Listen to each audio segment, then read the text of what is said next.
I actually think we can consider this a satisfying conclusion to the Homura Kurenai storyline. It's well, emotional may be the wrong word, although of course it's still in that way. It's more of the fact that this really shows how much different Homura is than Kurenai, and also that she is better than Kurenai in every sense of the way. The theme of this arc was a family of choice, so to speak. After all, if you think about it, the one who truly was like a mother to Homura was in the end Valkyrie. But Valkyrie thought that she didn't deserve to be called her mother because, well, she was a machine. And we all know what happened after that. But so that makes it a little bit sad. Those words will never reach Valkyrie. But it's true, though, that what Homura did here is actually in a lot way more satisfying than just what she could have done. The angry anime fan here. Here is, of course, chapter 67 of Eden Zero. As soon as the rebels see this Kurenai, of course they want to do everything they can on her. But Shiki says that let Homura decide what we're gonna do with her. And Paul also says that since Homura is Lady Valkyrie's number one disciple and as well as Kurenai's daughter, then only she has the right to judge everything else. And even the fat guy or the mustache guy agree with that. There's no responsibility, no forgiving her out of pity. But we will honor this decision. So what I think the biggest emotional thing here is that, I mean, that's still the wrong word. I can't put it in words, really. I mean, the biggest satisfying part here is that Kurenai is an extremely dirty coward in this situation. But it makes sense. She's an extremely hateful villain. In fact, Hiro Mishima has written almost every single villain so far that way.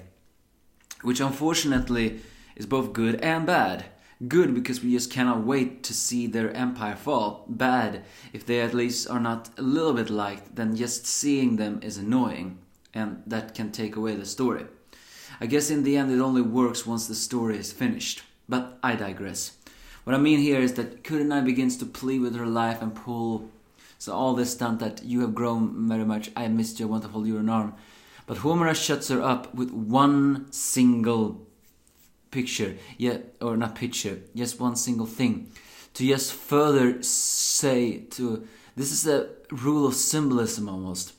You know, normally people can say, are you done? While I wished Homura to say that, Homura here instead took out the plushie she has had ever since she was a young girl.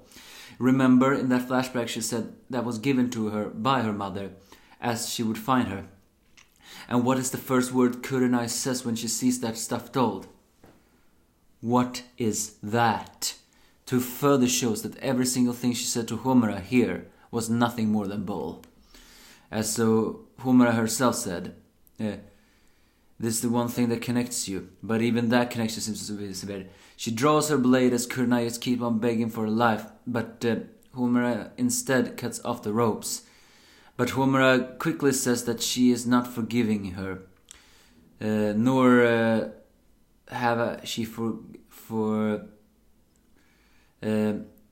nor of anything else. She simply has no interest in her.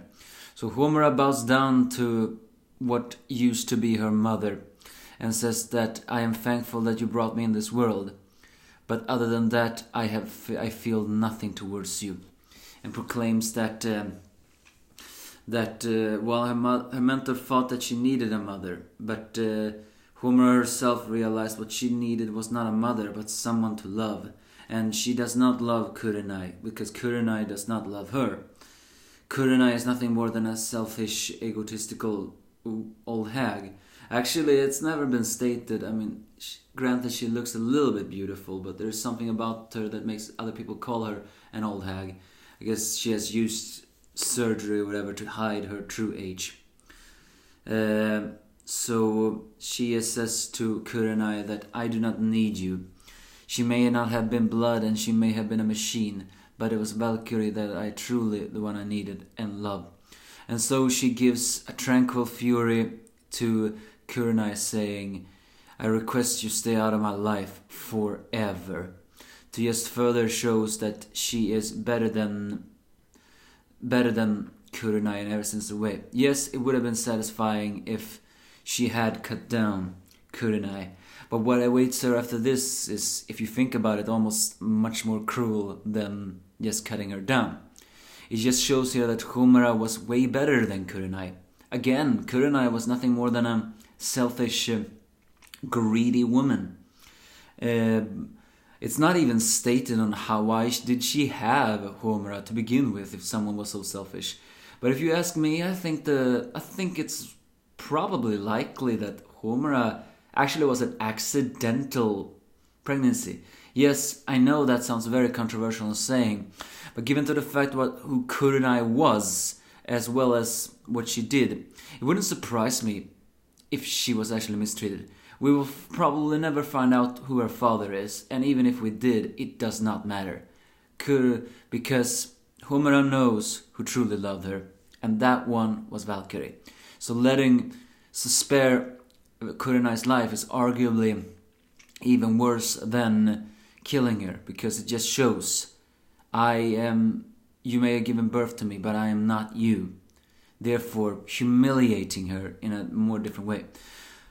As soon as every crowd goes away, Kurenai runs away thinking she is saved, but then someone appears from the woods and cracks her face in. Who is that? Well, it's none other than the model whose face she disfigured. Now in biker clothes as well as a mask, because after all, he can no longer live off his model way. So, and arguably become even more cruel than before. Well, it makes sense. His face was melted away, so now he has to wear a mask. So he calls Kurenai a crazy old hag, and from now on you're gonna be our pet, a karmic retribution. After all, Kurenai tried to transform this man into her pet. So arguably what you can say here is a fate even worse than death for Kurenai. Becoming the pet of these guys more likely if you first think what morbid things that can happen, then arguably sparing Kurenai's life and let this happen to her, even though she didn't appear this to happen, is arguably even worse than killing her. But for some strange reason, it is incredibly satisfying as well. I mean, yes, don't get me wrong. If they're gonna do to her what I think they're gonna do to her, then that is never really considered good. But consider just how much of a cruel person Kurenai was. What she just is going to go through is, in the end, truly karma. So, finally, Homura kneels before the body of Valkyrie, gives her the pledge saying that if this is connection to my mother, then I wish you to have it, and proclaims to the body of Valkyrie, you were my mentor, my friend, and you were my mother. Thank you for all you have done, mother. That is perhaps the most emotional thing about this chapter. She acknowledges that Valkyrie truly was her mother. If only Valkyrie could have heard that. But it's still emotional that the final words Valkyrie said before she died was that she also loved Homura. There was truly a love there between them. A love of a mother and her daughter, even if they weren't related. Because family is choice, and Homura chose Valkyrie. And Kurenai became the toy, which is fitting because she toyed with people's lives every single time. Yeah, I may not have liked how this arc started, given to the fact that there were so many things that was not answered. But I have to admit, this arc was actually better than I thought it was. Actually, one of the better arcs so far. It had emotion, it had answers, and granted the fights didn't have much, but they had upgrades as well. So, yeah, I actually felt I loved this arc. Of course, now, with that over, now there's only 2 questions left answered of this arc. The most important question is, of course, has Jo taken the Eden Zero? Or are we just gonna see that in an entire flashback? If you ask me, I would prefer not to see it in a flashback. I don't want to be reminded of that kind of despair. But we'll likely find out soon. And the other question is, will now Homura become the new Valkyrie? I mean, I read somewhere that the title of next chapter is supposed to be Valkyrie. So who knows, maybe the theory that everyone is suggesting that she will become Valkyrie and becoming a robot or whatever, it's true. But if you ask me, I don't want her to become a robot. Then again, if she became a cyborg, maybe I would like that. But yeah, if Valkyrie can't be revived, then the only way is for Homura to take the place of Valkyrie. But give me your thoughts if you have any.